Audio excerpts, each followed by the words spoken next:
नमस्कार दोस्तों, मैं मनवर आपका स्वागत करता हूं आपके अपने इस YouTube चैनल MK मैथ में। दोस्तों, इस वीडियो में हम आपको बताएंगे मैथ। दोस्तों, अगर आप मैथ में कमज़ोर हो तो अब आपको बिल्कुल भी घबराने की ज़रूरत नहीं है, क्योंकि इस चैनल में मैं आपको मैथ को बिल्कुल बेसिक से पढ़ा रहा हूँ। बेसिक यानी 0 लेवल से।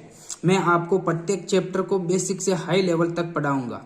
तो दोस्तों, अगर आप इस चैनल पर नए हैं तो इस चैनल को सब्सक्राइब जरूर कर लीजिए और घंटे के बेल आइकन को दबा लीजिए, ताकि आपको भी हमारे सारे वीडियो के नोटिफिकेशन मिल सके। दोस्तों, कल तक हमने बेसिक मैथ के 4 पार्ट पूरे किए थे, जिसमें हमने साधारण जोड़, बाकी गुणा भाग और दशमलव के जोड़, बाकी गुणा भाग पढ़ लिए थे। दोस्तों, आज हम बेसिक मैथ का ही एक टॉपिक स्टार्ट करेंगे, जो भिन्न, जिसमें आपको बताऊंगा भिन्न कितने प्रकार की होती हैं। अगर दोस्तों आपने बेसिक मैथ के पहले वाले पार्ट या वीडियो नहीं देखे तो वो जरूर देख लीजिए। तो दोस्तों, चलते हैं भिन्न का पार्ट नंबर 1 पर। दोस्तों, अपना टॉपिक आज स्टार्ट करते हैं भिन्न। सबसे पहले अपने को दोस्तों कोई भी टॉपिक पढ़ने से पहले उनके बारे में सामान्य जानकारी होना जरूरी है। जैसे अपन स्टार्ट करते हैं भिन्न, तो सबसे पहले अपने को पता होना चाहिए कि भिन्न होती क्या है। तो दोस्तों, चलते हैं सबसे पहले भिन्न की परिभाषा या भिन्न होती क्या, उसके बारे में मैं आपको बताऊंगा। फिर आगे धीरे धीरे अपन पढ़ते चलेंगे। दोस्तों, चलते हैं भिन्न। भिन्न किसे कहते हैं? किसी संख्या या राशि के निश्चित हिस्से, भाग को भिन्न कहते हैं। कोई भी संख्या या राशि ले लीजिए, उसके एक निश्चित हिस्से को भिन्न कहते हैं। जैसे अपन एक उदाहरण से मैं आपको इसको बताऊंगा, जो आपको बिल्कुल कंप्लीट हो जाएगा। तो चलते हैं दोस्तों इसके उदाहरण पर। ए के पास 5 सेब थी, उसमें से 2 सेब बी को दे दी, तो बी के पास कुल सेबों का कितना हिस्सा दिया गया? मतलब ए के पास कुल 5 सेब थी, जिसमें से बी को 2 सेब दे दी गई। तो बताइए कि बी के पास अब कितनी, मतलब कुल सेबों का कितना हिस्सा है। तो सबसे पहले अपने को देखनी है कि कुल सेबें कितनी है। जो भी कुल सेबें होती है वो क्या होती है, मतलब जो भी कुल संख्याएं होगी वो हर के अंदर लिखी जाएगी। दोस्तों, ये दे दी गई कुल सेबें कितनी थी? 5। अब ए के पास कितनी है? 2। तो इसका हिस्सा कितना हो गया? 2/5। तो अपने पास भिन्न क्या हो गई? 2/5। दोस्तों, जब भी हम भिन्न पढ़ेंगे तो इसके अंदर आपको 2 चीजें आएगी। 2 चीजें मतलब एक तो आएगा अंश और एक हर। दोस्तों, अगर आपको पता है कि अंश और हर क्या होता है तो सबसे अच्छी बात है, और अगर नहीं पता तो एक बार मैं आपको ये भी बता देता हूँ। दोस्तों, अंश किसे कहते हैं? कोई भी भिन्न दे रखी उसमें जो ऊपर वाली संख्या वो तो होती है अंश, और जो नीचे वाली संख्या है वो होती है हर। दोस्तों, अब चलते हैं, जैसे आपको मतलब 10 भिन्न की परिभाषा आपको पता होगी, मतलब भिन्न होती क्या है आपको समझ में आ गया। अब आगे चलते हैं कि भिन्न कितने प्रकार की होती है, मतलब भिन्न के प्रकार कितने होते हैं। दोस्तों, सबसे पहले अपने को भिन्न की सामान्य जानकारी होगी, तब ही आगे के मतलब सोल्व करेंगे। चलते हैं दोस्तों भिन्न के प्रकार। भिन्न सामान्यतः 2 प्रकार की होती है, मतलब भिन्न सामान्यतः 2 प्रकार की होती है। 2 प्रकार कौन कौन से? एक तो साधारण भिन्न और दूसरी संयुक्त या मिश्रित भिन्न। साधारण भिन्न किसे कहते हैं? जिसके अंदर पूर्णांक नहीं हो। पूर्णांक का मतलब जैसे ये दे रखा है, इसके अंदर 5 सही 1/2।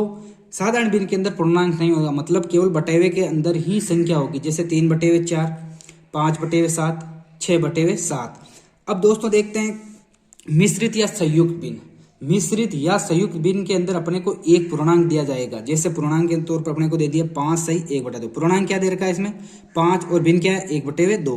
1/2 तो क्या है? साधारण भिन्न, और 5 क्या है? पूर्णांक। इस पूरे को क्या बोलते हैं? मिश्रित भिन्न। एक उदाहरण हो लेते हैं, जैसे 7 सही 2/3। 2/3 तो क्या है? साधारण भिन्न, वो 7 क्या है? पूर्णांक। इसी प्रकार अगला लेते हैं 8 सही 3/5। 3/5 क्या है? साधारण भिन्न, और 8 क्या? पूर्णांक। दोस्तों, सामान्यतः भिन्न 2 प्रकार की होती है। एक तो क्या होती है? साधारण भिन्न, दूसरी क्या होती है? मिश्रित या संयुक्त भिन्न। इसकी पहचान यही है, साधारण भिन्न के अंदर पूर्णांक नहीं दे रखा होता, केवल साधारण भिन्न ही दे रखी है। जैसे 3/5, 2/5, 4/5, कुछ भी दे दिया जाए। लेकिन संयुक्त या मिश्रित भिन्न के अंदर अपने को एक पूर्णांक दे रखा होगा। जैसे 5 सही 1/2, 7 सही 2/3, ऐसे मतलब पूर्णांक दे रखा होगा। अब चलते हैं दोस्तों, साधारण भिन्न को ही 2 प्रकार होते हैं, मतलब साधारण भिन्न होती है वो भी 2 प्रकार की होती है। 2 प्रकार कौन कौन से होते हैं दोस्तों? एक तो होती है उचित भिन्न और एक होती है अनुचित भिन्न। मतलब जो साधारण भिन्न होती है वो 2 प्रकार की होती है, एक तो होती है उचित और एक होती है अनुचित। अब चलते हैं दोस्तों, उचित क्या होती है और अनुचित क्या होती है। दोस्तों, मैंने अभी आपको बताया था, एक तो होता है भिन्न के अंदर अंश, और एक क्या होता है? हर। तो अपने को पता होना है अंश क्या होता है? बटेवे के ऊपर वाली संख्या, और हर क्या होता है? नीचे वाली संख्या। यदि भिन्न के अंदर जो अंश है वो यदि हर से छोटा हो, मतलब अंश यदि हर से छोटा हो तो वो उचित भिन्न होगी, और यदि अंश हर से बड़ा हो तो वह क्या होगी, अनुचित भिन्न। उदाहरण के तौर पर लेते हैं जैसे 2/3, अंश क्या है 2, हर क्या है 3। इसके अंदर अंश क्या है 3 और हर क्या है 2, तो इसमें अंश बड़ा है या हर, अंश बड़ा है या हर, तो अंश क्या है छोटा, तो ये क्या हो गई उचित भिन्न। इसमें अंश क्या है बड़ा, तो ये क्या हो गई अनुचित भिन्न। अब दोस्तों एक उदाहरण से इसको कंप्लीट करते हैं। इसको निम्न में से अनुचित भिन्न कौन से है। जैसे अपने को एक क्वेश्चन आ गया या प्रश्न आ गया कि मतलब निम्न में से उचित भिन्न क्या कौन सी है या अनुचित भिन्न कौन सी है, तो उचित और अनुचित की मैंने अभी आपको बता ही दिया। उचित भिन्न जिसके अंदर अंश छोटा हो, और अनुचित भिन्न जिसके अंदर अंश बड़ा हो।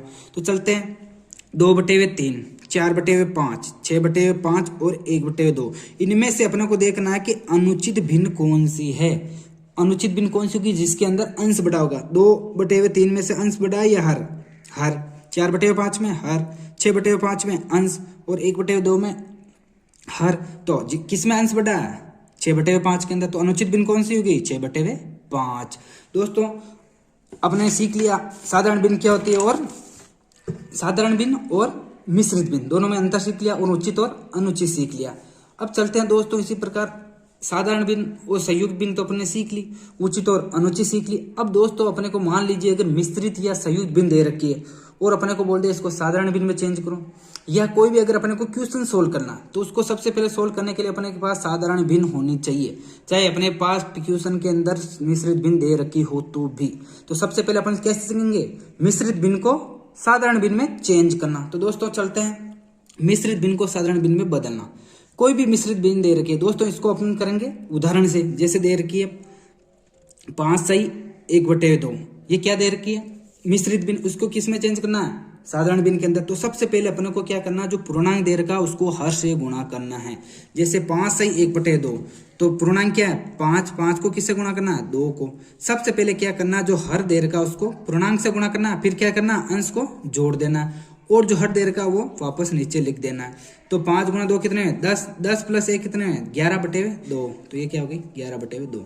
दोस्तों एक उदाहरण और लेते हैं, 4 सही 2/3। सबसे पहले क्या करेंगे, इसको हर को पूर्णांक से गुणा करेंगे, फिर क्या जोड़ेंगे अंश बटेवे हर।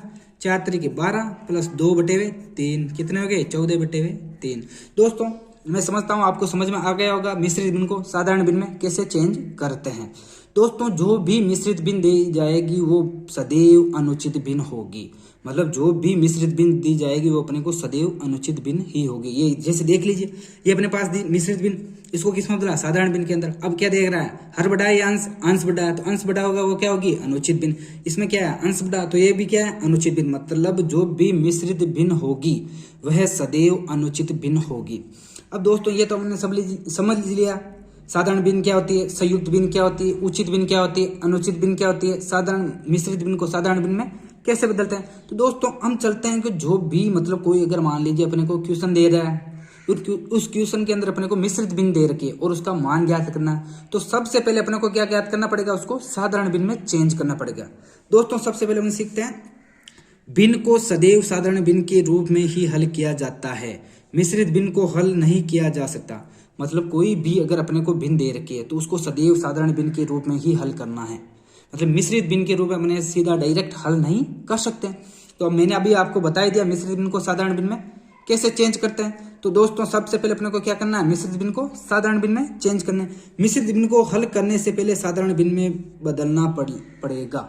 मतलब अगर कोई भी अपने पास मिश्रित भिन्न दे रखी है और उसको अगर हल करना है तो सबसे पहले अपने को क्या करना है, उसको साधारण भिन्न में चेंज करना। जैसे उदाहरण के तौर पर अपन करते हैं 2 सही 3/4 गुणा 3 का मान क्या होगा। सबसे पहले अपन को क्या करना है, इसको साधारण भिन्न में चेंज करना। अभी मैंने आपको बताया था साधारण भिन्न में चेंज कैसे करते हैं। सबसे पहले जो भी हर दे रखा है उसको किससे गुणा करना है, पूर्णांक से। पूर्णांक गुणा हर प्लस अंश बटेवे वापस हर। 2 गुणा 4 कितने हो गए 8 प्लस 3/4। 8 प्लस 3 कितने हो 11/4 गुणा 3। अब अपने पास गुणा दे रखा, मैंने अभी आपको ये बताया नहीं, ये आगे मैं आपको बता दूंगा, एक बार केवल इसको देख लीजिए आप। 11 गुणा क्या 3 कितना हो गएंगे 33, 33/4, ये इसका क्या हो गया आंसर। दोस्तों ये था आज का वीडियो जिसमें मैंने आपको बताया था भिन्न कितने प्रकार की होती है, उचित भिन्न कौन सी होती है, अनुचित भिन्न कौन सी होती है, साधारण भिन्न कौन सी होती है, मिश्रित भिन्न कौन सी होती है, मिश्रित भिन्न को साधारण भिन्न में कैसे चेंज करते हैं। इसके आगे अपन करेंगे कल। तो दोस्तों यदि हमारा वीडियो आपको पसंद आए तो लाइक शेयर और सब्सक्राइब जरूर कर लीजिए। धन्यवाद।